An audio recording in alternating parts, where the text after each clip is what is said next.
Magandang araw mga amo at welcome sa Kali Topics. So, sa video na to ay magkokomento tayo patungkol po dito sa naganap na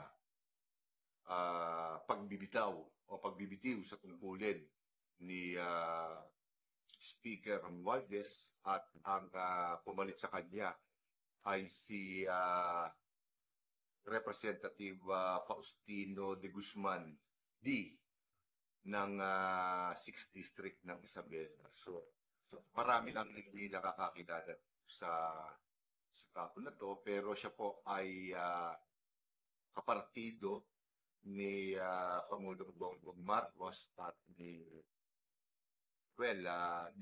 Speaker Romualdez. So si Speaker Boji din na ang tumatayo ngayon speaker at syempre maraming mga tao, yung mga amo natin, ang nagtatanong kung ika nga mababago ba ang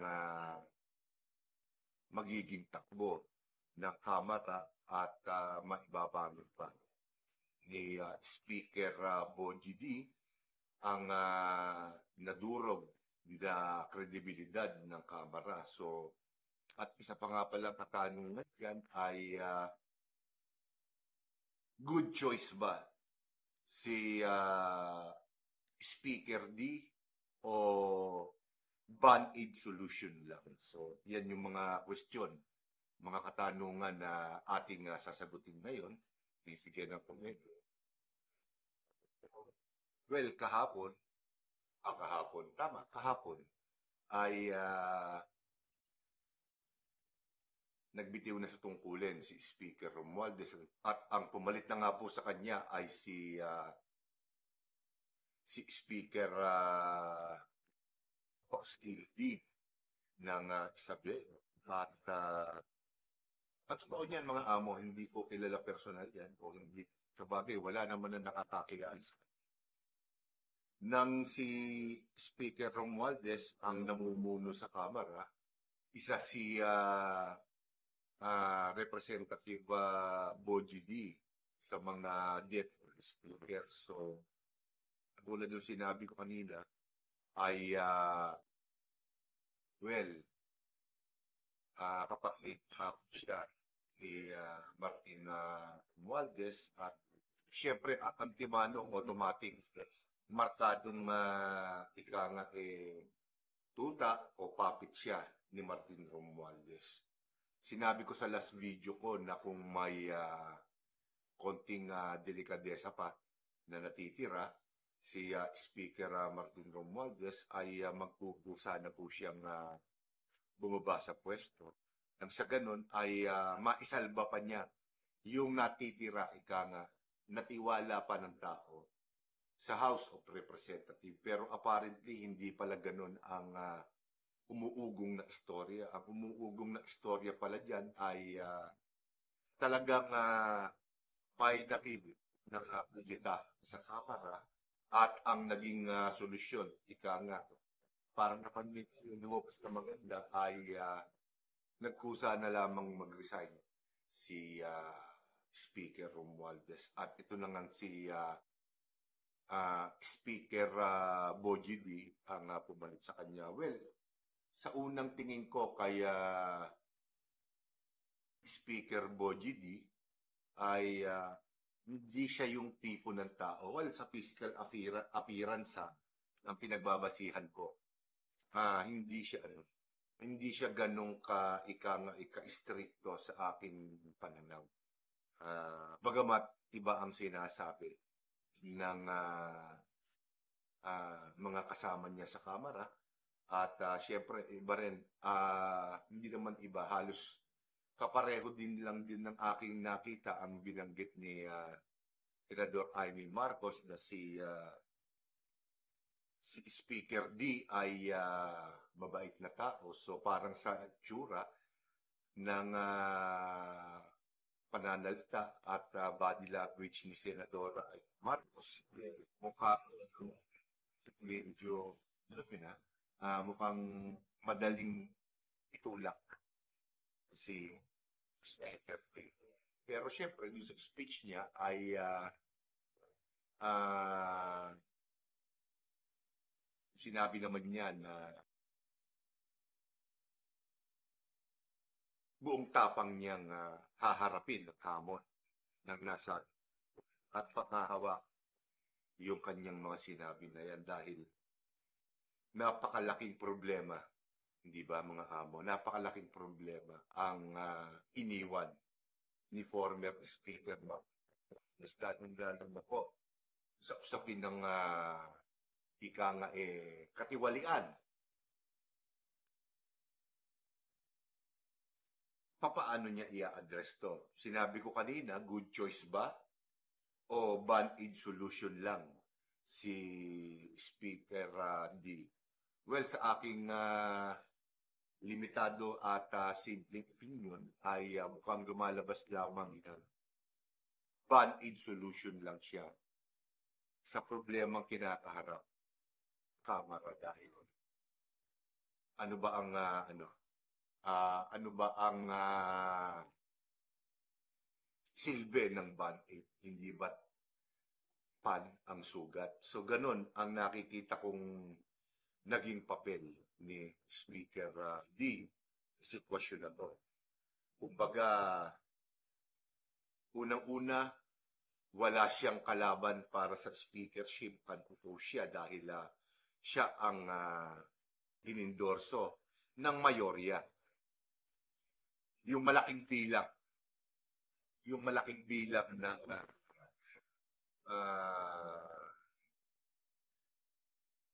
mga representative ng mga kongresista sa Kamara ang nag-endorse. Siyempre, hawak niya ang numero. Ang inaasahan siyempre ng marami, either si Representative Benitez o yung anak ni Senator Marcoleta o kaya ay si Representative Tommy Chanco ang siyang lalaban para sa speakership. Pero apparently, hindi ganun na nangyari at hindi na sila nag-attempt man lang na sumubok baka manalo sila. Well, ibang ibang usapan yun. Dito tayo kay Speaker D. Ikara. So, sa opinion ko, band-aid solution lamang siya. At ang band-aid ay ipinagtatakip sa sugat. So, ganon ang nakita ko sitwasyon kahapon nung siya ay maluklok ng speaker. Pero siyempre, ang band-aid, ay nakakatulong din na gamutin ang sugat. So, paano niya gagamutin ang sugat na iniwan ni former Speaker Martin Romualdez? Unang-una, ang pinalitan lamang kahapon ay speaker. Pero yung mga deputy, yung mga opisyal na humahawak ng matataas na komisyon sa Kamara ay hindi pa napapalitan. So, maliban sa speaker, nakaupo pa rin sa kanya-kanyang mga posisyon ang mga kongresista na, well, pinagdududahan at inaakusahan ng marami na may kinalaman sa korupsyon. Unang-unang dapat gawin ng speaker ay palitan. Kaya talagang sa akin lang kung talagang seryoso siya at hindi siya talaga panakipbutas lamang sa problema o parang naging solusyon lamang siya para hindi magngit-ngit sa galit ang taong bayad sa Kamara ay kailangan gawin niya to. Automatic kinakailangan i-reshuffle niya yung mga kongresista na humahawak ng mga importante at matataas na komisyon sa Kamara. Palitan niya ng kombinasyon ng minorya at nung mga independent congressman na kung saan, syempre, magkakaroon sila ng pagkakataon na maipakita sa tao na talagang gusto nilang isaayos ang pamamalakad sa Kamara, lalong-lalo na at bare months na ngayon.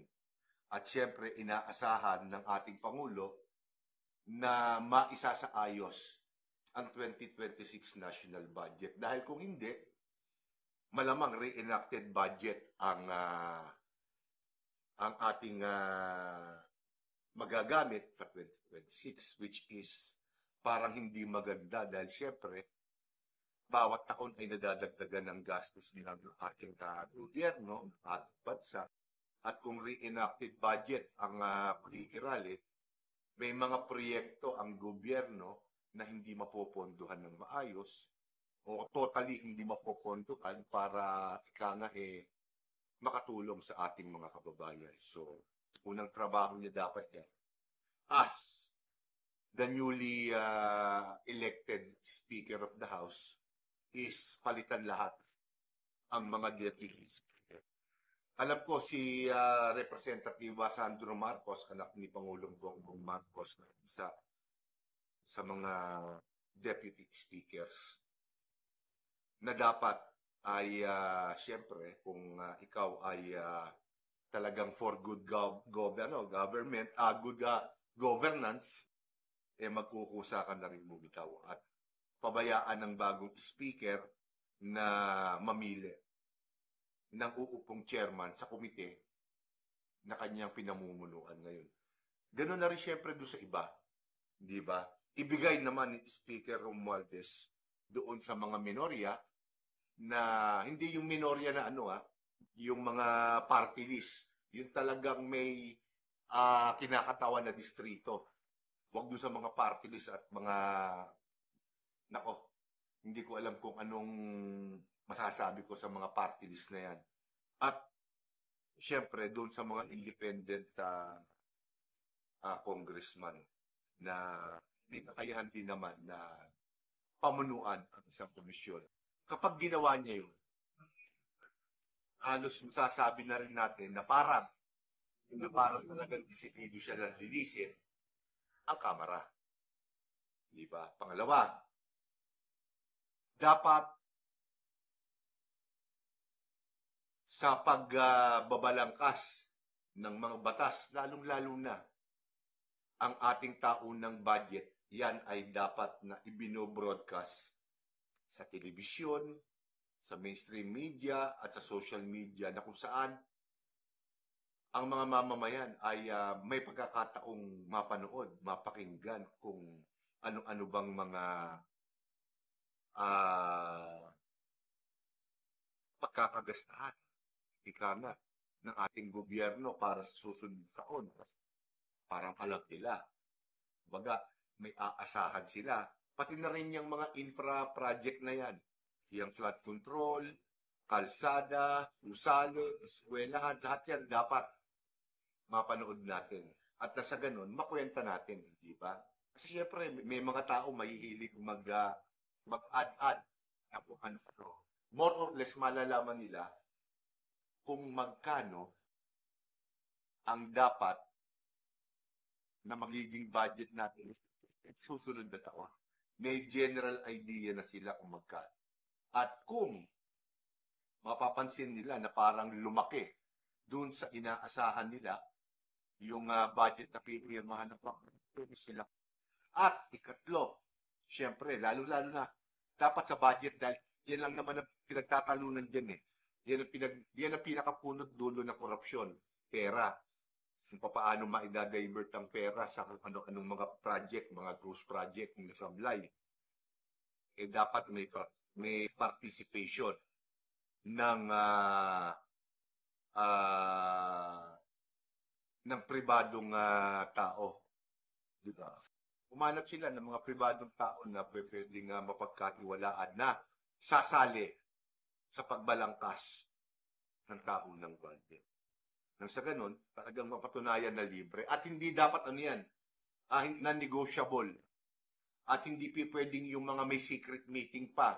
Walang ganon. Kung hindi makikita ng tao, hindi kasama yan. Walang insertion. Yan.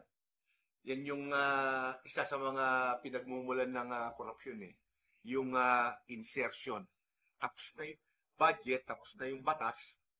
Pag pinagmitingan na ng small committee, doon na nagkakaroon ng mga illegal insertions. Wala dapat yun. Kailangan sa una hanggang sa matapos, yun na yun. Wala nang small committee, wala nang insertion. Kailangan makita ng tao eksakto kung magkano ang pipirmahan ng Pangulo dahil tayo ang magbabayad niyan. Buwis natin ang magbabayad niyan. So, kung talagang seryoso, si Speaker D na sa ayos ang pamamalakad ng Kamara at para maalis din yung duda ng mga tao na siya ay hindi puppet ni Martin Romualdez. Diba? Kasi marami nag-iisip yan. Kaya siya ang napili na taga-norte siya, pangalawa, sa partido. Siyempre, anong labas niya? Puppet siya. Diba? Puppet. Kasi sabi ni Senador Amy Marcos, mabait siya. Alam naman natin ang mababait na abuso. Alam ko na maraming kongresista ang nangangamba na kapag pumangga sila sa mga malalaking mga pader na katulad ng isang Martin Romualdez, manganganib ang mga proyekto ng mga kongresista para sa kanilang distrito. Alam namin yun. Pero kung magkakaisa talaga kayo at ang nais nyo ay maglingkod sa inyong mga constituent, kasi hodang magmura kayo sa Kamara, gagawin mo para lamang makuha nyo ang dapat na para sa inyong mga distrito. Ngayon, kung natatakot kayo dahil pawawalan ng ikakritisyon, hindi kayo dapat maging official ng gobyerno. Dapat na kayong palitan sa susunod. Bagamat matagal-tagal pa nga naman, 3 taon pa bago huli magkaroon ng isang eleksyon, pakatandaan nyo na kapag kabisit na, at bisit na ang tao, hanggang isang termino na lang po kayo. At pipilitin po natin na i-educate ang ating mga amo, ang masang Pilipino, na tandaan ang mga katulad niyong kurap. So kaya kailangan aksyon ang kaagad yan ni Speaker Big. Kung talagang hindi siya puppet at hindi siya band-aid solution lamang, dapat on day 2, day 3, lahat ng mga matataas o mga importanteng komisyon sa Kamara, lahat ng Deputy Speaker, lahat ng Chairman, palitan. Ang ilagay, yung talagang mga karapat-dapat, either sa minority or sa independent, pwede rin naman sa majority. Kaya nga lang hanggat maaari, mapagkakahiwala. Para kahit papaano maibalik ni Speaker D ang tiwala ng tao sa Kamara. Kasama na rin din ang OPP. So, dito ko muna tatapusin ng video na to. At sa susunod ko po mga video ay ibang paksa naman po ang ating tatalakayin. So, maraming salamat po sa inyo lahat at magandang araw po sa inyo.